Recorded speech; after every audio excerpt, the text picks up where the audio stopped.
brothers and sisters.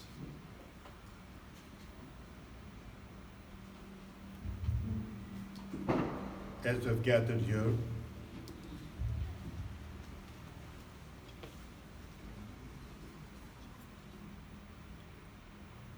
to discuss about the youth, our ministry towards them,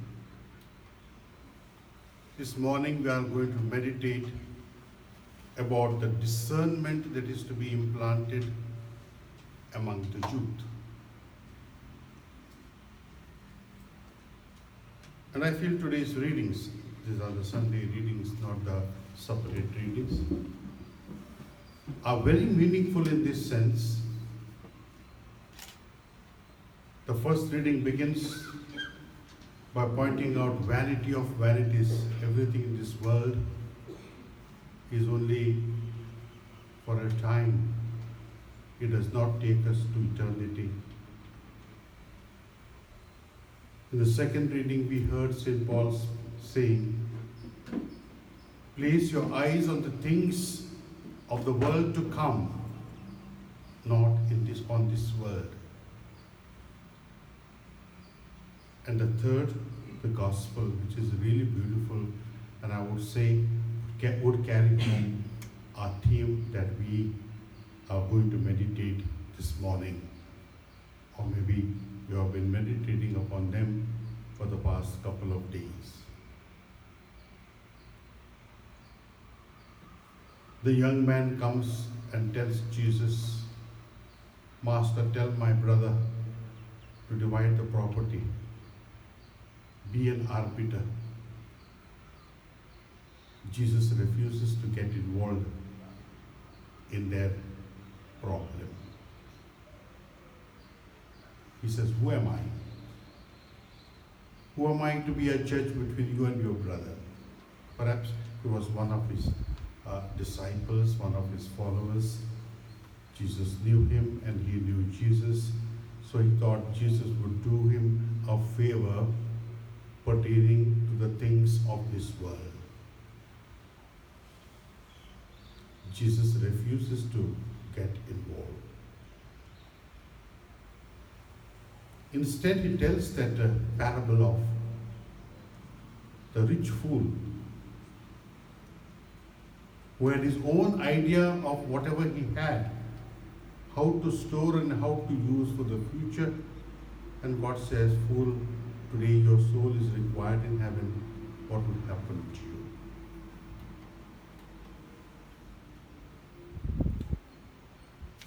If you are speaking about the discernment among the youth, I would say we have a very good example here. If you examine the parable very closely, we can pinpoint two aspects. And that is, one is, he could not think beyond his own self. And the second is, he could not think beyond this world. What was he saying? I have a plentiful harvest. I have plenty of things. I have to store. I will build, I will keep, I will preserve, I will live thereafter a luxurious life. I don't have to work. I. And that was the problem with that youth. He could not discern and see what was in fact good for him, in terms of what we heard in the second reading of today. Place your eyes on the things of the world to come and not on this world. And that's where the youth failed. The rich man failed. The second aspect of today's parable is, he could not think beyond this world. And we come across many youth, many people like that.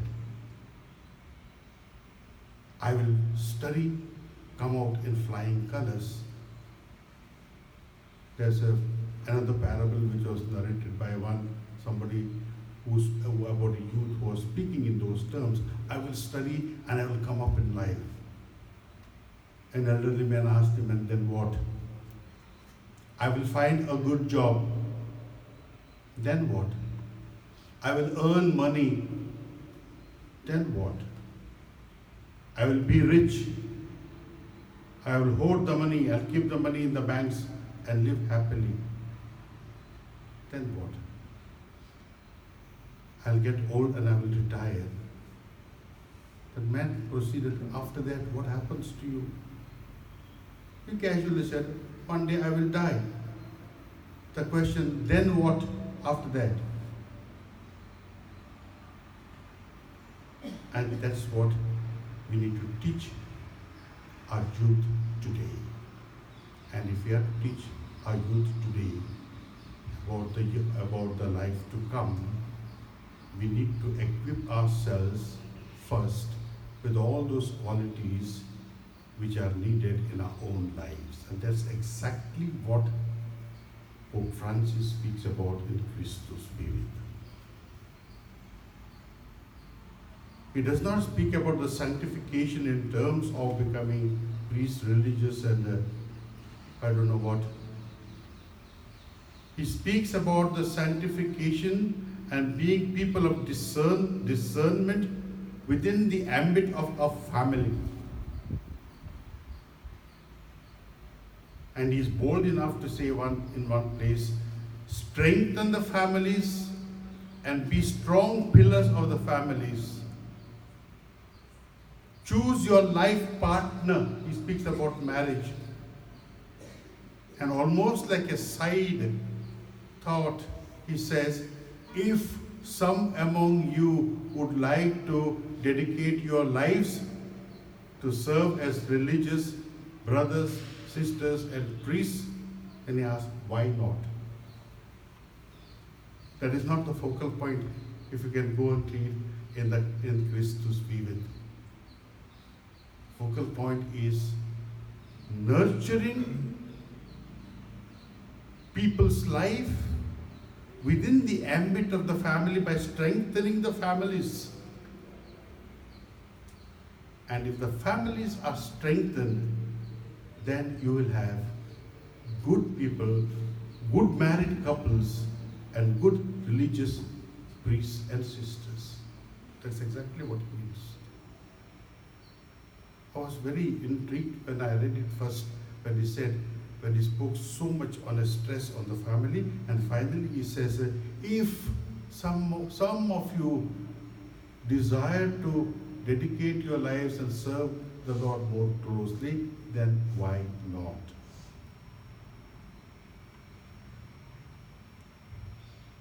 So my dear fathers, brothers and sisters, we cannot speak about the youth and discernment among them without a reference to the families. That is the cradle of their future life. That is the cradle of the future life of our youth. I would in fact like you to go back to your younger days, when we were young, maybe 3 years or 4 years or 5 years old. What happened to us? What made us to be what we are today? What was it that put into our mind that discerning aspect to dedicate our own lives to the service of the Lord? And naturally, you'll go back to your father, to your mother especially, the environment that you lived in, the people that influenced your life, maybe the parish priest, maybe your teacher, maybe some elderly person who was holy, maybe someone who told you something on one particular day, on which day it struck you, and then you started thinking and discerning. There are two things. One is discretion, the other one is discernment. Discretion is nothing, a decision-making process by choosing one against the other, to do or not to do. But discernment, on the other hand, is something which is within you, a condition that is present within your life, and which makes you to decide or discern what is good for me and what is good for the entire world. I do not live for myself, but I live also for others. And one of the main aspects that one would require within him or her is the presence of the Holy Spirit. Because one of the gifts of the Holy Spirit is right judgment. And that right judgment is nothing but discernment. And therefore, we need to work, if we are going to minister the youth, we need to work to give them the Spirit and help them to attain the Spirit within them, so that they have that capacity to discern, to know God, kapakste, the ability to know God. And without that, I don't think we can have youth which are strong in their faith.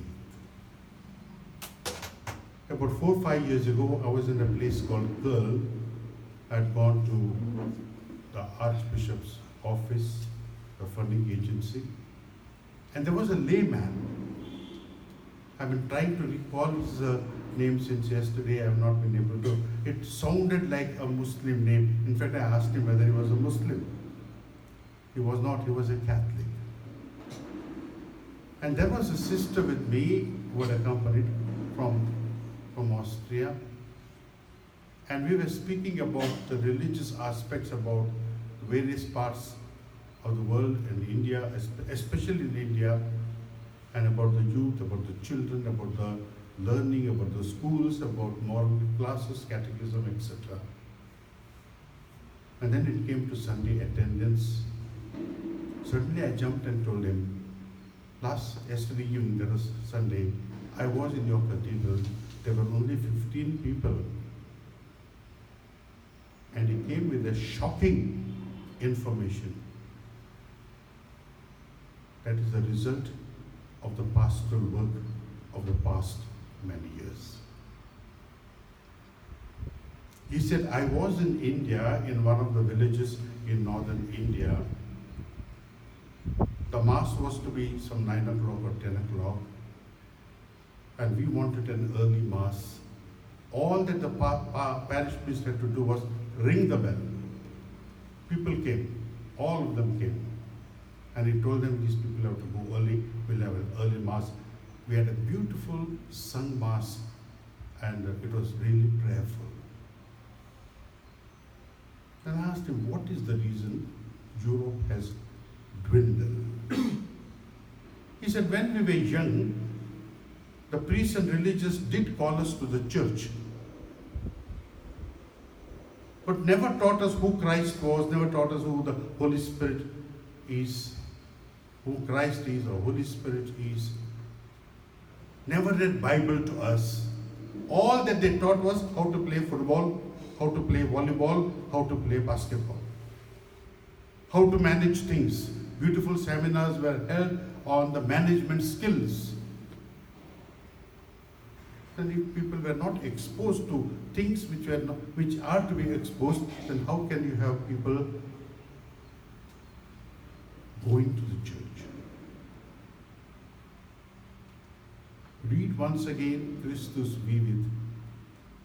Pope constantly refers indirectly to this aspect of our ministry. Teach them who Christ is. Give your experience of Christ to them.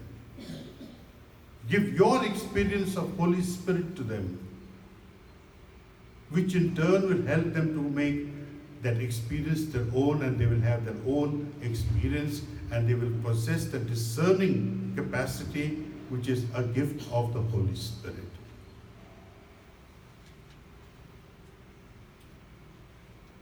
As we gathered here, or maybe I do not know what you discussed for the last few days, if you are only discussing our actions towards the youth in order to strengthen them or help them to discern what they need, then we are mistaken.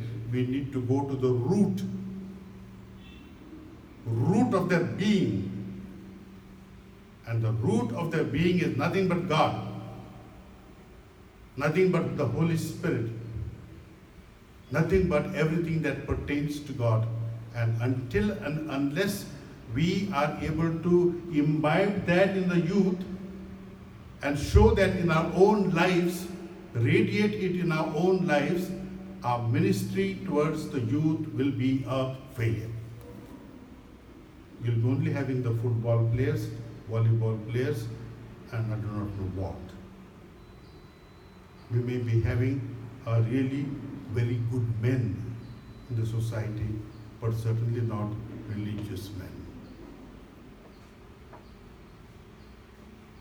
There's an atheistic society in Rome which does lots of charity work similar to that what we do as religious, and they don't believe in God. We do those works because we are convinced that God is love. It is God who moves us. It is God who leads us. And it is God who gives a purpose to our action. And this discernment has to be imbibed in our youth, our youngsters, our children. At this juncture, let our prayer be not only for us but also for the youth, that they may have that discerning ability which is a gift of the Holy Spirit, to discern what is good in their lives.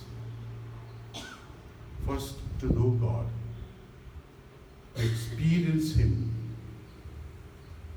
to feel Him, to be with Him, and to walk with Him. That will take them in the path that will help them to discern that path which they need to